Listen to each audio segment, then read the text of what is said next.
pipeline do we need? Ideally, 2,000 kilometers. Are there any objections? No. Not here. No objections. Transfer the funds from our Siberian holdings. Done. Where do the Americans stand? Well, the CIA doesn't care about another dictator as long as they get their hand.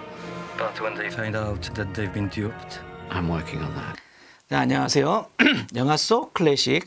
오늘 소개시켜드릴 영화는 007 퀀텀 오브 솔로스가 되겠습니다. 007 영화로서는 22번째 영화고요. 다니엘 크레이그 배우가 주연을 맡은 것은 두 번째 작품이 되겠습니다. 전작 카지노 로얄에서부터 바로 이어지는 속편이 되겠습니다. 퀀텀 오브 솔로스라는 뜻은 한 줌의 위안이라는 뜻이고요. 원작자 이안 플레밍의 단편집에서 나온 제목이 되겠습니다. 퀀텀 오브 솔로스도 그렇고요. 카지노 로얄도 그 단편집의 제목이 될 것 같습니다. 이 카지노 로얄은 사실은 007의 리부트 영화라고 이제 보시면 되겠는데요. 이게 007에서 나오는 법칙 같은 것을 상당히 깨버린 영화죠.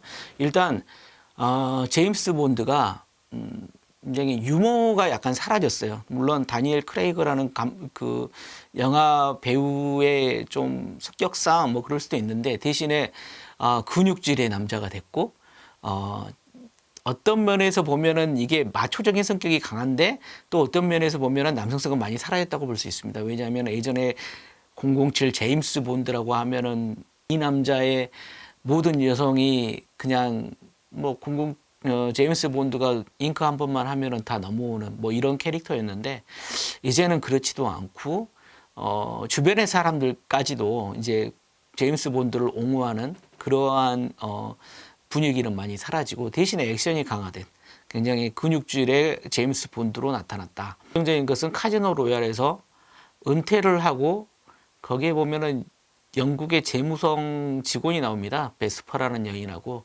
같이 결혼까지 하려고 하는 거죠. 근데 베스퍼라는 여인은 007하고 같이 있으면서 뭔가 불안한 듯 쫓기고 그 다음에 협박받는 듯 그런 느낌을 받았었거든요.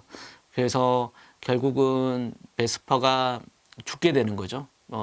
물에 익사해서 죽게 되고 007은 거기에 대한 복수를 하면서 그 베스퍼라는 인물의 배우에 퀀텀이라는 어떤 범죄 조직, 굉장히 글로벌한 범죄 조직이 있다는 걸 알게 됩니다.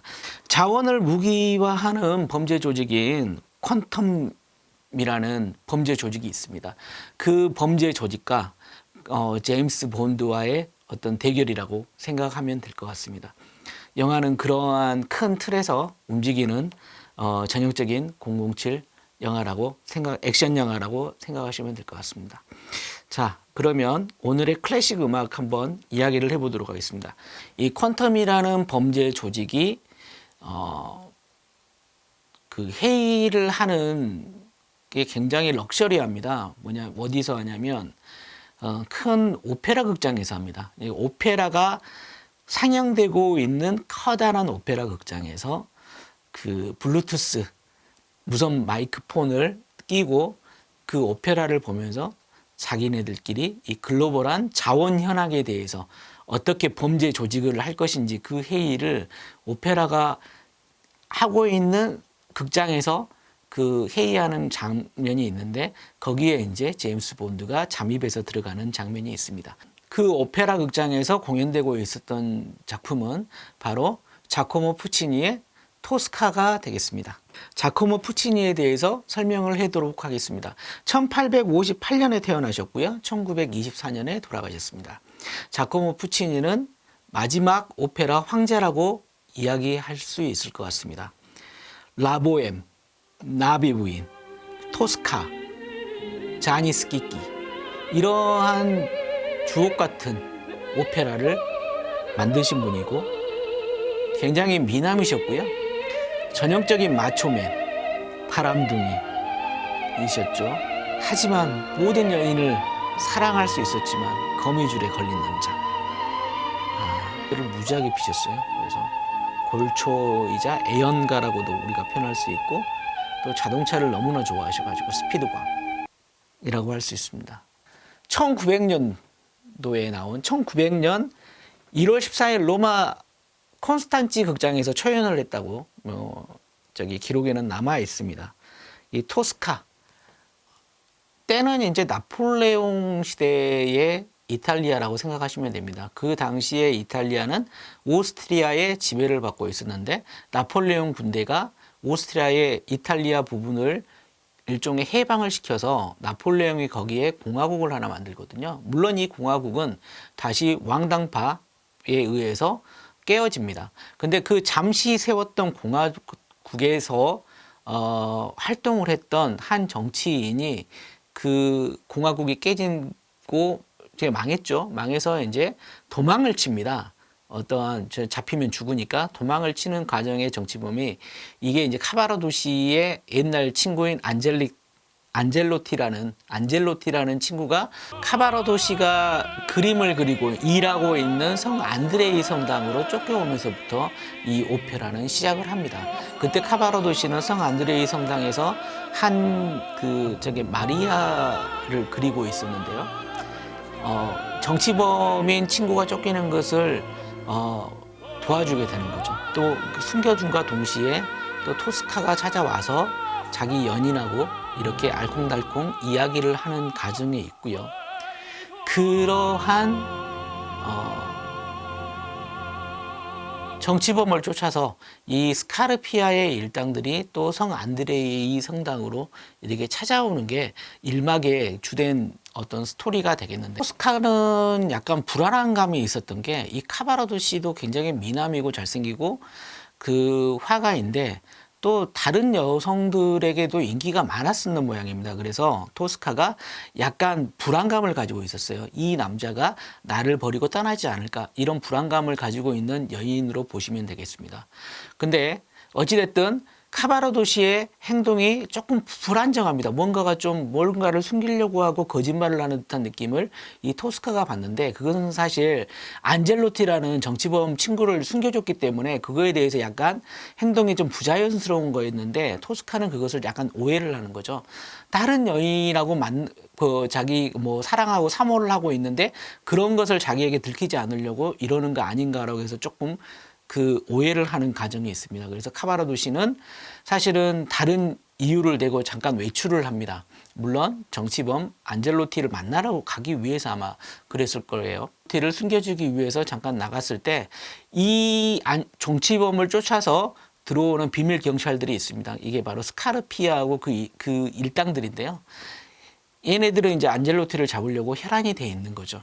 혈안이 돼 있다가 거기에서 토스카를 만나게 됩니다. 근데 이 스카르피아라는 사람이 사냥개처럼 정치범을 잘 쫓고, 그 다음에 왕당파에 반대하는 반대 세력을 굉장히 잘 제거를 하고, 심지어는 지하 감옥에 가둬서 고문도 시키는 그러한 역할을 하는 그 조직의 수장이 되겠습니다. 스카르피아가 먼저 어떠한 증거물을 보고 나서 이 안젤로티라는 정치범이 이 성 안드레이 성당으로 피신을 냈고, 바로 카바라도시가 이 안젤로티를 숨겨주고 있다는 것을 감각적으로 알아냅니다. 하지만 물증은 없는 거죠. 물증은 없어서 이 카바라도시를 찾기 위해서는 토스카를 이용할 수밖에 없습니다. 그래서 토스카에게 이런저런 이야기를 하는 거죠. 아마 그 약간의 질투심을 극대화시켜서 약간 이간질을 시킵니다. 그래서 아마 카바라도시에게 더 다른 여인이 있을 수 있다. 그러니 빨리 카바라도시를 찾아보는 게 어떠느냐 하면서 이런 식으로 하죠. 그래서 토스카는 안절분절하면서 그게 말이 맞다고 생각을 해서 카바라도시에 있는 데를 찾아갑니다. 스카르피아가 여기서 자기 부하 3명을 미행을 시키죠. 미행을 시키면서, 사실 스카르피아는 토스카를 국민 여가수고 굉장히 흠모하고 있었습니다. 자기 품에 하룻밤을 안고 싶은 이런 욕망으로 철철철 넘치는 사람이었는데, 그 악당으로서의 면모가 철철 넘치는 그러한 아리아를 부르는 게 있습니다. 그게 바로 이제 테데움이라는 노래인데요. 우리는 당신을 주님으로 찬미하고 받들겠습니다라는 이게 찬송가거든요. 미사곡인데, 이 성 안드레이 성당이라고 하지 않습니까? 성 안드레이 성당에서 물론 영상을 보시면 아시겠지만 숭고한 음악이 나오고 그 다음에 미사들을 하면서 굉장히 그 장엄한 음악이 나오는데 거기에서 이 성과 악이 교차되는 그러한 그 곡이 토스카의 테데움이라고 볼 수 있겠습니다. 자, 1막 마지막에 나오는 테데움이라는 이 미사곡이 나오는데요. 이것은 굉장히 선이죠. 선적인 역할, 숭고한 역할, 주를 찬미하는 이러한 성스러운 이 노래에 스카르피아의 그 악당적인 이제 너를 완력으로 내 품에 안고 너는 내 것이다. 그 다음에 너의 연인은 내 손아귀에 있고 너의 연인을 죽여버리겠다. 이런 생각을 갖고 있는 이 악, 선과 악이 대비되는 그러한 1박의 마지막에 굉장히 멋있고 화려한 곡이거든요. 이것을 또 이 스카르피아가 악당임에도 불구하고 또 주를 찬미하는 그러한 테데움을 같이 부르면서 선과 악을 같이 가지고 있는 약간 이중성을 가지고 있는 그러한 입체적인 인물로 표현이 되는 장면으로 1막이 끝납니다. 자, 토스카 오페라 이야기를 하면 너무 길어질 것 같으니까 그것은 나중에 또 어떤 기회가 있으면 오페라에서 이야기를 하는 계기가 되었으면 하고요. 007은 오페라 극장에 들어갑니다. 오페라 극장에서는 토스카의 1막 제일 마지막 테데움의 장면이 공연이 되고 있고 그 공연을 보면서 자, 뭐죠? 악당의 무리들은 관객석에서 자기네들끼리 악당 모의를 하고 있는 거죠. 그리고 이 007은 제임스 본드는 바로 무대 뒤편으로 가요. 무대 뒤편으로 가서 무대 뒤편에서 이 관객석을 바라보면서 또 그것을 몰래 훔쳐 듣고 있는 거죠. 몰래 이렇게 듣고 있었던 거죠. 자, 이 선과 악의 대비, 토스카의 테데움에서 나오는 선과 악의 대비. 그러니까 아마 이 007의 감독은 이 퀀텀 오브 솔러스의 감독은 아마 이러한 오페라와 그 영화 속의 선과 악의 대비를 이런 식으로 잘 대비를 시켜나가는 영화가 아닌가 싶습니다. 쇼생크 탈출. 그 쇼생크 탈출보다는 피가로의 결혼이라는 오페라 작품에 대해서 이야기를 해볼까 합니다. 오늘도 잘 들어주셔서 고맙습니다.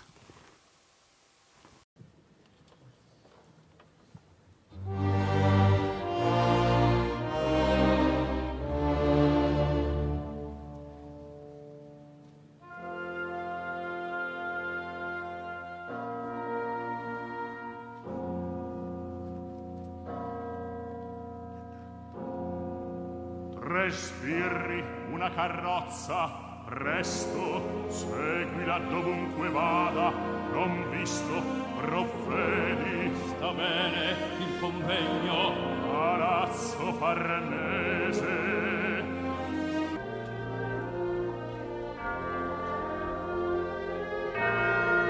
Va, Tosca, ne tua carsa ne da Scarpia.